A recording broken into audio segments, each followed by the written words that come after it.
bapaknya bilang gini, "Mah, sudahlah, lupakan." Apa jawab istrinya? "Enak aja." Teman-teman pernah nggak ngalamin kecemasan lalu dinasihati oleh teman, "Sudahlah, jangan dipikirkan." Berhasil? Enggak. Pernah nggak ngalamin susah tidur? Terus dikasih tahu, "Kamu terlalu banyak mikir, udahlah, jangan dipikirkan." Atau hitung domba. Berhasil? Tidak. Kalau kita takut sama kecoa, geli sama kecoa, lalu bilang, "Kecoa itu kecil, tinggal diinjak mati." Apakah ketakutan kita hilang? Tidak. Ini bukti bahwa nasihat sangat tidak bermanfaat kalau kita mengalami trauma. Nah, kok bisa seperti ini? Nah, ini ceritanya proses terbentuknya otak manusia. Jadi otak manusia itu ada 3, kita bilang 3 in 1. Ya, 3 otak jadi 1. Dan otak manusia itu mulai terbentuknya dari batang otak dulu, reptilnya dulu. Kemudian baru terbentuk otak limbik. Lalu setelah otak limbik baru terbentuk otak neokortek, otaknya manusia.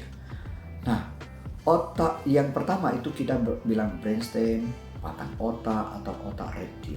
Dia tidak ada emosi. Contoh, kalau kita pelihara ular di rumah, ini contoh ya. Lalu kita kasih 2 ekor tikus, kasih dia makan. Apakah dia akan say thank you, tersenyum sama kita? Enggak, because dia tidak ada emosi, enggak ada otak emosi. Nah, setelah otak reptil selesai, terbentuk otak limbik, otak mamalia atau otak emosinya manusia. Nah, contoh kalau kita punya kita memelihara anjing di rumah. Ketika kita pulang, dia akan muter-muter muter-muter di kaki kita, ekornya digoyang-goyang. Kenapa? Karena kita pulang dan dia senang. Beda kan kalau sama ular, kita pulang dia lilit-lilit kita, gawat kita, ya nggak? Nah, jadi karena ada unsur emosinya di situ, ada otak limbiknya di situ. Makanya kita bilang otak mamalia. Semua mamalia punya emosi. Nah, setelah itu baru terbentuk otak neokortek tadi. Neokortek itu hanya dimiliki oleh manusia. Di situ nasihat, logika, imajinasi itu hanya milik manusia. Pada saat baik-baik saja, cara kerja otak ini naik turun bisa. Mereka bekerja dengan sangat sinkron. Nah, contoh sederhana adalah seorang ibu yang lagi marah-marah. Jadi dia misu-misu di rumah itu. Misu-misu itu marah tapi orangnya nggak ada. Jadi ibu ngomel terus, suaminya melihat ibunya ngomel tapi orangnya nggak ada di sana, kan menghabiskan banyak energi. Terus bapaknya bilang gini, "Mah, sudahlah, lupakan." Apa jawab istrinya? "Enak aja," gitu kan. Nah, artinya ketika dia marah, otak bekerja di limbik paling banyak. Darah ngalir lebih banyak ke limbik. Kemudian neokortek posisi di atas, dari atas ke bawah. Itu forward karena arahnya dari bawah ke atas.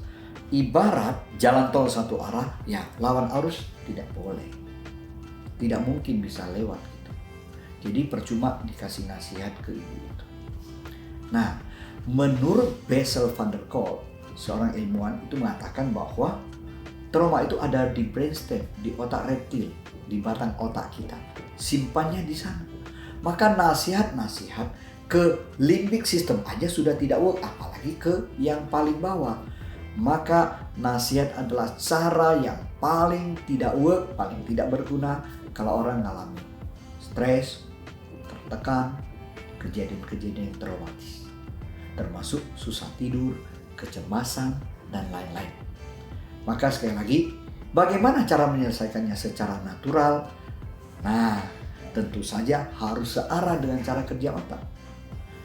Andaikan ini arus sungai ke depan, begitu kencengnya, lalu kita mendayung berlawanan arah, seberapa besar pun tenaga kita mungkin jalannya hanya dikit, bisa juga diam, bisa juga mundur. Karena melawan arus. Nah, arus cara kerja kita, otak kita ketika kita dalam kondisi trauma itu adalah dari bawah ke atas. Mari kita lihat bagaimana cara kerja TRE. Cara kerja TRE berdasarkan hierarki, mulai dari batang otak masuk ke limbik, baru ke neokortek. Jadi dari bawah ke atas. Dan dia bawah ke atas, membongkar trauma termasuk emosinya dan dimaknai ulang oleh Kurtek dari bawah ke atas. Artinya cara kerja TRE itu searah dengan cara kerja otak. That's why TRE itu tak perlu cerita masalah kita. Karena apa? Itu tidak dibutuhkan, tak perlu ditenang-tenangkan.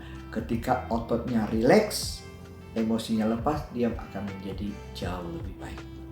So, inilah kenapa teman-teman ketika orang kalau ngalami kecemasan dan lain-lain, kita kasih nasihat, kadang-kadang mereka tambah nek, tambah ilfeel, tambah nggak seneng, tambah sakit hati.